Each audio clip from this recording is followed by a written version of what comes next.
जों पेपार मिडियायावबो नुवाखै बा नोंथांमोननि जे राइजिं बड'लेण्ड बा नर्थ इस्ट निउस नङा होमबा बेफोर निउसाव जों नुवाखै दिनै नोंथांमोनखौ निश्चय बिथांमोना माखासे माने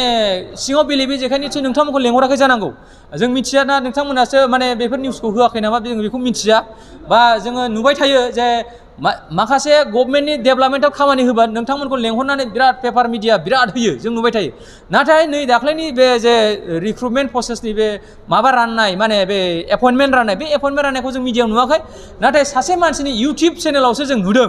दा इउटिउब चेनेलाव नुनानै जोङो जोंनि गेजेराव जों चेनेल बेयाव नायनानै जों नुबाय आसरित जे बहाय मोनसे स्पिच होदों जाय मानसिया एंकर खालामदोंमोन बेनि खाथियावनो दंमोन जोंना प्रमद बर'आबो जिरायना दंमोन आरो बेजों लोगोसे जोंनि बिटिसि चिफ आरो निलुत सरगयारि बिथाङाबो बेनि खाथियावनो जिरायना दंमोन बिथांमोना जोंनि बिटिसिनि जे बिटिसि खुंथायनि गोहोआव दङ बिथांमोनानो बिटिसिखौ सालायगासिनो दं दा बिथांमोननि खाथियावनो एंकरिंआव ओरैबायदि खालामदों जों एंकरिंआव खोनादों जे बिथांमोनखौ हिउमेनिटी बेकग्राउन्डआव जों साख्रिखौ नायनांगोन ओरैबायदि होनदों सोरनाबा 2 बोसोर साख्रि दंनो सोरनाबा 4 बोसोर साख्रि दंनो सोरनाबा 5 बोसोर साख्रि दंनो बेबायदि होननानै बिथांमोना हिउमेनिटी बेकग्राउन्डआव साख्रिखौ होदों होननानै बेखौ क्लियारलि जोङो भिडिअआव जोङो नुनो मोन्दों भिडिअआ जोंनाव दं नोंथांमोननोबो जों शेयार खालामनो हायो भिडिअखौ जों डाउनलड खालामना लादों नोंथांमोननो जों शेयार खालामनानै आरामसे होनो हायो जुदि नांगौबा दा खोथाया जाहैबाय माब्रैहाय दिनै इडुकेसन सेक्टराव बोले हिउमेनिटी बेकग्राउन्डआव साख्रि होनो नागिरखो हिउमेनिटी बेकग्राउन्डआव साख्रि होनोबा होमबाथ' माने मा होननांगौ सोलोंथाइया माने गाज्रि भागैसो थांगोन जों बेखौ नुहुरदों हिउमेनिटी बेकग्राउन्डआव होनाय लोगो लोगो सोरबा जा थारिखखौबो होनो हागौ दिनैनि थारिखआव जों नुदों फैबाय थानाय जे सेसन एज पार निउ एडुकेसन पलिसि 2020 बा नेशनेल एडुकेसन पलिसि जायखौ होनदों दा निउ एडुकेसन पलिसि खिन्थु बेखौ नेशनेल एडुकेसन पलिसि 2020 बा नेशनेल एडुकेसन पलिसि 2020 मथे जों नुनो थांगासिनो जे क्लास 6निफ्राय एबारनिफ्राय मेथ्स आरो साइन्सआ इंलिश माने रावजोंसो इंलिश बिजोंजोंसो फोरोंनाय जासिगोन होननानै आसाम सरकारनिफ्राय अलरेडि जोंनि स्कुले लेखा बिजाब दिनैहाय हरनो आराम्भ जाबाय दा बे बेलायाव बोरै हिउमेनिटी बेकग्राउन्डआव क्वालिफाइड जुदि टिचार जाया एनसिटि नर्म्स जुदि माने गैयागालानो बोरैहाय टिचार हरनो सिगांखो बेखौसो जोङो सिन्था जादों हिउमेनिटी बेकग्राउन्डआव जुदि हरोबा जोंनि गरिब गुन्द्रानि फिसाफोर फरायनाय बे गभर्नमेन्ट स्कुला मा जागोन बहाय जुदि जोङो गभर्नमेन्ट स्कुलनि गथ'फ्रा जुदि मोजां सोलोंथाइ लानांगौना माब्रैहाय साख्रि लानो हागोन माब्रैहाय आसामनि माखासे साख्रिफोराव बोरै कम्पिट खालामनो हागोन माब्रैहाय नेशनेल लेभेलनि साख्रियाव बोरै कम्पिट खालामनो हागोन बेखौ साननो लगैया जोंनि बिटिसिनि दैदेनगिरिफ्रा बा बिटिसिनि लिडारफ्रा बेखौ साननो लगैया खुब जरुरि होननानै जों सानो आरो बेजोंनो फोरमायहरो जों बिदिब्ला नोंथांमोना जायफ्रा रिसेन्टलि एपइन्टमेन्ट मोनदों बिसोरनि थाखाय हेंथा नामा जायफोर एपइन्टमेन्ट मोनदों बिसोरनि थाखाय हेंथा नङा दा बहाय जुदि माबा मोनसे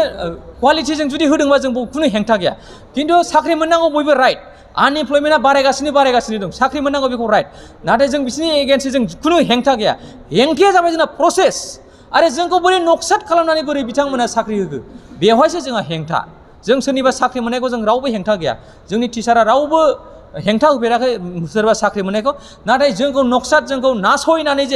जों जे मेरिट लिस्टआव जे जोङो दंमोन बै समाव मेरिट लिस्टआव मोननायखायसो जों दिनै कन्ट्राक्चुवेल दा जोंबो कन्ट्राक्चुवेल बा बिसोरखौबो कन्ट्राक्चुवेलाव लानांगौमन माब्रै बिसोरखौ डाइरेक्ट पारमानेन्टआव होगो बेवहाय जोंहा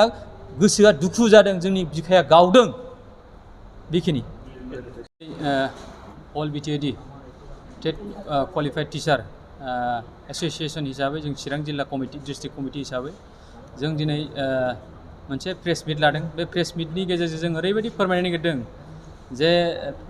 सोलिबाय थानाय बिटिसि सरकारा बावैसो सान सिगां माने गोबांथार माने फोरोंगिरिफोर उइदाउट माने सार्कुलार होआलासे एडभार्टाइजमेन्ट होआलासे जों निजुक्ति होनायखौ जोङो मोजां मोनाखै बा जों बेखौ गोजोननाय गैया दुखु फोरमायदों जों 2012 मायथाइनिफ्रायनो 13 मायथाइ 2013 बा बे गोबांथार बोसोराव जों बोसोर जोङो टेट टिचार हिसाबै जोङो कन्ट्राक्चुवेल टेट टिचार हिसाबै जोङो फोरोंबोगासिनो दङ दा दिनै जों नुफैबाय जे जोंनि प्रेजेन्ट जे बिटिसि सरकार बे बिटिसि सरकारा 1999 आव साख्रि मोननाय ना मानायनो बिथांमोनखौ फेस वाइसआव पारमानेन्ट सोगासिनो दङ आरो बेल' नङा 2013 मायथाइयाव जे कन्ट्राक्चुवेल टेट टिचार हिसाबै निजुक्ति मोनि माखासे मेरिट लिस्टआव थालांनाय जायखौ बै समाव बिटिसि सरकारा 6 मान्थ मोनसे नामाकरन होनानै बिथांमोनजों 8,000 बा माबा मोनसे सेलारि होनानै बिथांमोना मोनसे प्रक्रिया स्टार्ट खालामदोंमोन। दा बै बिथांमोनाबो फैयै फैयै 2019 मायथाइयाव बा 2017 मायथाइयाव बिथांमोना कन्ट्राक्चुएल टेट टिचार हिसाबै माखासेया बहाय निजुक्ति लानो हादोंमोन बा साख्रि लानो हादोंमोन आरो बिनिनो माखासेया थालांदोंमोन मेरिट लिस्टआव थालांनाय माखासे थालांदोंमोन। दा बे थालांनायफोरखौ नै दाख्लै 28 जे मार्च 2023 बहाय मा खालामदों डाइरेक्ट BTC सरकारा बिथांमोनखौ डाइरेक्ट पार्मानेन्ट साख्रि होनानै बिथांमोनखौ लादों एबजर्ब खालामदों। दा बहाय जों दुखु मोनदों। मानो दुखु मोनदों होनबा जोङो 2012 मायथाइनिफ्रायनो बा 2013 मायथाइनिफ्रायनो जोङो चिरां जिल्ला बा बिभिन्न जोंनि BTADनि माखासे जिल्लाफ्राव जोङो खामानि मावगासिनो दङ। मोजाङै मोजां जों फरायसालिखौ जों सार्भ खालामगासिनो दं, सेवा खालामगासिनो दं। नाथाय दिनै जों नुफैबाय जायफोर सेवा खालामदों बिसोरखौ नक्साट खालामनानै जोंखौ एंगारनानै जोंखौ इनजास्टिस खालामनानै नै दाख्लैहाय 28 थारिखआव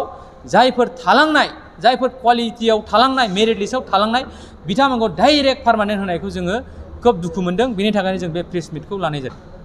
नोंथांमोना दा मा लुबैयो मा जाजानाय? दा जोङो ओरैबायदि लुबैयो जे जोंनाव अलरेडि मोनसे मेरिट लिस्ट होनाय मोनसे NCT नर्म्स मोनसे जोंनाव दङ। जायनि नर्म्सजोंसो जोङो सासे फरायसालिखौ मोजां फरायसालियाव मोजां फोरोंगिरि थिसननो हायो। जों बेखौ मिथिगौ बा सरकारनिबो बे मोनसे गाइडलाइन्स। दा दिनै सरकारानो सरकारनि गाइडलाइन्सखौ दिनै मानियाखै। दा बेवहाय बे खेथ्रआव जोङो दुखु मोनदों। दा फैबाय थानाय समाव जाहाथे बिथांमोना जे नैबे जे प्रक्रिया जादों बे प्रक्रियाखौ स्टप खालामनांगौ, थाबैनो बन्द खालामनांगौ आरो बेवहाय मोजाङै निजुक्ति पार्मानेन्ट होनोबा मोजाङै निजुक्ति माने एज पार मेरिट लिस्ट जाहाथे होयो। जों मिथिगौ बयबो पार्मानेन्ट टिचार जानो लुबैयो। कन्ट्राक्चुएलाव रावबो थानो नागिरा। मानो होनबा कन्ट्राक्चुएलाव माखासे लिमिटेसन दं। जाय लिमिटेसनखौ जों भुगिनांनानै दङ। बेवहाय माने DA नि खोथा दङ। बेवहाय जोङो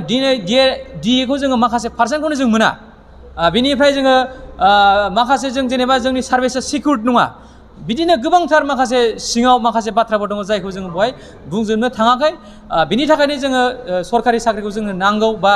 बयनोबो नांगौ। बेखौ रावबो बेखौ नाङा होननानै बुंनो हाया। जिहेतु जों मावखाबाय हिसाबै जोंहा एक्सपिरियेन्स दं आरो जों मेरिट लिस्टआव मोनखानाय हिसाबै जोङो जाहाथे फैबाय थानाय समाव सरकारा मोजाङै मोजां जे प्रक्रिया सेलेक्सन प्रक्रिया बेखौ मेरिट लिस्ट एज पार मेरिट लिस्ट जाहाथे बानायो। जों मिथिगौ सिगां समफ्रावबो 2012 मायथाइयाव जोंना मोनसे जायफोर बिथांमोना प्रक्रिया जादोंमोन मोनसे प्रसेस जादोंमोन। बे प्रसेसआव जों नुदों बेवहाय एज पार मेरिट लिस्ट आरो बेवहाय सिनियरिटि बेसआव एबजर्ब खालामनायखौ जों नुनो मोनबोदों। नाथाय बेबायदि प्रक्रियाखौ नैबे दा सरकारा बेखौ खालामाखै। जों मिथिगौ चिरां जिल्लायाव दिनैसिमबो मात्र मेरिट लिस्टआव 7 टिचारल'। बेवहाय जोंना मोनब्रै मिडियाम दं। एसामिस मिडियाम दं, बर' मिडियाम दं, बेंगलि मिडियाम दं, हिन्दी मिडियाम दं। दा बे मोनब्रै मिडियामाव दिनैसिमाव जों नुदों एज पार मेरिट लिस्टआव मात्र LP बा ME सेक्सनाव जोङो एज पार मेरिट लिस्ट मात्र जोंना